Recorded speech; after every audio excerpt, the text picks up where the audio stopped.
क्या आप जानते हैं कि इंडियन कॉन्स्टिट्यूशन को भी कई ग्राउंड्स पर क्रिटिसाइज किया गया था? तो आइए जानते हैं इसके 6 मेजर क्रिटिसिज्म्स को बिल्कुल इजी वे में। आज हम समझेंगे बोरोड कॉन्स्टिट्यूशन। क्रिटिक्स ने इंडियन कॉन्स्टिट्यूशन को borrowed constitution, bag of borrowings, Hooch पॉच कॉन्स्टिट्यूशन और पैचवर्क कहा, क्योंकि इसमें सेवरल फीचर्स अदर कॉन्स्टिट्यूशंस से बोरोड है। लेकिन फ्रेमर्स ने इन फीचर्स को सिंपली कॉपी नहीं किया। उन्होंने उन्हें इंडियन कंडीशंस के अकॉर्डिंग मॉडिफाई किया और उनके डिफेक्ट्स को अवॉइड किया।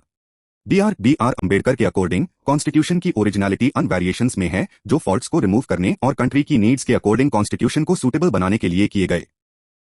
अ carbon copy of the 1935 act. Critics का कहना था कि इंडियन कॉन्स्टिट्यूशन के बहुत सारे provisions government of India act 1935 से लिए गए थे, इसीलिए इसे carbon copy of the 1935 act या फिर amended version of the 1935 act. अब एग्जाम के लिए इस पॉइंट से जुड़ इंपॉर्टेंट थिंकर्स को वन बाय वन याद करते हैं। First, N Srinivasan. उन्होंने कॉन्स्टिट्यूशन को close copy of the 1935 act कहा। Second, sir Ivor Jennings. उनका कहना था कि कॉन्स्टिट्यूशन के many provisions almost textually copied the. Third, PR. Deshmukh. उन्होंने कहा कि कॉन्स्टिट्यूशन एसेंशियली 1935 एक्ट था with adult franchise added. Un Indian और एंटी इंडियन का सिंपल मीनिंग है, क्रिटिक्स के according Indian constitution Indian political traditions और स्पिरिट को एडिक्वेटली रिफ्लेक्ट नहीं करता था। उनका मानना था कि कॉन्स्टिट्यूशन में फॉरेन या वेस्टर्न इन्फ्लुएंस ज्यादा था, जो इंडियन कंडीशंस के लिए अनसूटेबल था। अब 3 इंपॉर्टेंट क्रिटिक्स याद रखो। के हनुमंथैया। उन्हें म्यूजिक ऑफ वीणा और सितार चाहिए था, लेकिन मिला music of an English band. Loknath Mishra. उन्होंने ISC a slavish imitation of the west कहा। लक्ष्मी नारायण साहू। उनके अकॉर्डिंग कॉन्स्टिट्यूशन के आइडियल्स का फंडामेंटल स्पिरिट ऑफ इंडिया से कोई क्लियर रिलेशन नहीं था। क्रिटिक्स के अकॉर्डिंग इंडियन कॉन्स्टिट्यूशन में गांधी जी के फिलॉसफी और आइडियल्स का रिफ्लेक्शन कम था।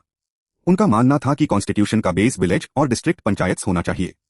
के हनुमंथैया ने कहा कि ये वो कॉन्स्टिट्यूशन नहीं था जो गांधी जी चाहते या एनविजन करते। टी प्रकाशम ने इसका रीजन अंबेडकर जी की गांधीयन मूवमेंट में नॉन पार्टिसिपेशन और गांधीयन आइडियाज के ऑपोजिशन को बताया। एलिफेंटाइन साइज का मतलब है इंडियन कॉन्स्टिट्यूशन का बहुत बल्कि, लेंथी और डिटेल्ड होना। क्रिटिक्स का मानना था कि कॉन्स्टिट्यूशन में अननेसेसरी एलिमेंट्स भी थे, जिसकी वजह से ये कॉम्प्लिकेटेड हो गया। सर आइवर जेनिंग्स ने आईएससी कहा to long and complicated.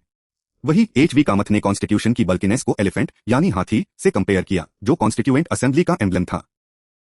Next criticism है paradise of the lawyers. Critics कहते हैं कॉन्स्टिट्यूशन टू लीगलिस्टिक और कॉम्प्लिकेटेड है और इसकी लीगल लैंग्वेज और फ्रेजियोलॉजी समझना डिफिकल्ट है। सर आइवर जेनिंग्स ने आईएससी लॉयर्स पैराडाइज कहा। एच के महेश्वरी के अकॉर्डिंग ये लिटिगेशन को एनकरेज करके लॉयर्स को वास्ट अपॉर्चुनिटीज दे सकता है। पी.आर. देशमुख ने आईएससी लॉ मैनुअल कहा और एक्सेसिव वर्डिंग को वर्ड्स एंड वर्ड्स से क्रिटिसाइज किया।